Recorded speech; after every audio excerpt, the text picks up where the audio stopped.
America की एक आदत पुरानी है, बिना सोचे समझे जंग के मैदान में कूद जाना और अपने सहयोगियों को अंधेरे में रखना। लेकिन जब कमजोर पड़ो तो दूसरे देशों को जबरन उस आग में कुदाओ।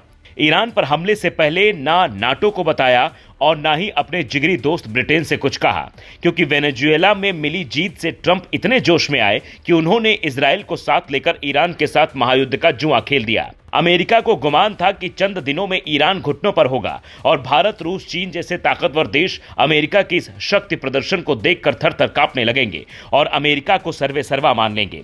लेकिन यहां दांव उल्टा पड़ गया। ईरान के भीषण पलटवार ने न सिर्फ अमेरिका के अरमानों पर पानी फेरा, बल्कि उनकी सुपर पावर वाली इमेज पर भी बड़ा डेंट कर दिया। और जब दर्द से कराहते अमेरिका ने तुर्की की तरफ उम्मीद की नजर से देखा, तो एर्दोगान ने भी नजरें फेर कर अनदेखा कर दिया। और जब मामला हाथ से फिसलता दिख रहा है, तो राष्ट्रपति डोनाल्ड ट्रंप ने सोशल मीडिया का सहारा लेकर वैश्विक मदद की गुहार लगाई है। उन्होंने फरमान जारी किया है कि होर्मुज जलडमरू मध्य को खुला रखने के लिए दुनिया भर के देश अपने युद्धपोत भेजें। ट्रंप को उम्मीद है कि चीन, फ्रांस, जापान, दक्षिण कोरिया और ब्रिटेन जैसे देश उनके ईरान प्रोजेक्ट की विफलता को ढकने के लिए अपना बेड़ा लेकर हाजिर हो जाएंगे। लेकिन यहां भी अमेरिका बाकी देशों का मुंह ताकता रह गया।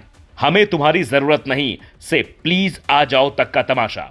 ये वही ट्रंप हैं जिन्होंने चंद रोज पहले ही ब्रिटेन को धुतकारते हुए कहा था कि अब उनकी जरूरत नहीं है। उन्होंने सोशल मीडिया पर लिखा था, यूके कभी हमारा महान सहयोगी हुआ करता था, लेकिन आज मिडिल ईस्ट में 2 विमान वाहक पोत भेजने पर भी वे गंभीरता से विचार कर रहे हैं। प्रधानमंत्री स्टारमर, मुझे आपको बताने की जरूरत नहीं है कि हमें आपकी मदद की आवश्यकता नहीं है। ट्रंप ने अहंकार में यह भी जोड़ा कि उन्हें ऐसे अवसरवादी सहयोगियों की जरूरत नहीं है जो युद्ध जीतने के बाद साथ आना चाहते हो। अब सवाल यह है कि यदि जरूरत नहीं थी तो आज हाथ फैलाकर उन्हीं को फिर से क्यों पुकारा जा रहा है।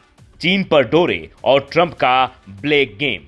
मजेदार तो यह है कि ट्रंप अब चीन से भी मदद की उम्मीद पाले बैठे हैं। वही चीन जिसे घेरने के लिए उन्होंने टैरिफ युद्ध से लेकर सप्लाई चेन तक हर दांव चला है। ट्रंप को यह भी बखूबी पता है कि ईरान और चीन की गहरी दोस्ती है और बीजिंग उनकी लाख कोशिशों के बावजूद ईरान के खिलाफ खड़ा नहीं होगा। दरअसल यह अपील महज एक दिखावा है, ताकि जब होर्मुज की वजह से दुनिया के हो रहे नुकसान की बात हो तो वो इसका ठीकरा बाकी देशों के सिर मर सके और यह कह सके कि हमने पहले ही सब देशों को बुलाया था लेकिन कोई भी नहीं आया। लेकिन यहां भी किसी देश ने उनका साथ नहीं दिया, यहां तक कि खुद उनकी अपनी नौसेना ने भी ट्रंप को आईना दिखा दिया है। जब उन्होंने एस्कॉर्ट करने का दावा किया तो यूएस नेवी ने साफ कह दिया कि यह मुमकिन नहीं है। अब जब अपनी सेना ने अमेरिका को इग्नोर कर दिया तो यह गेंद बाकी देशों की तरफ फेंक दी। तुर्की ने दिखाया आईना, बाकी देश खामोश।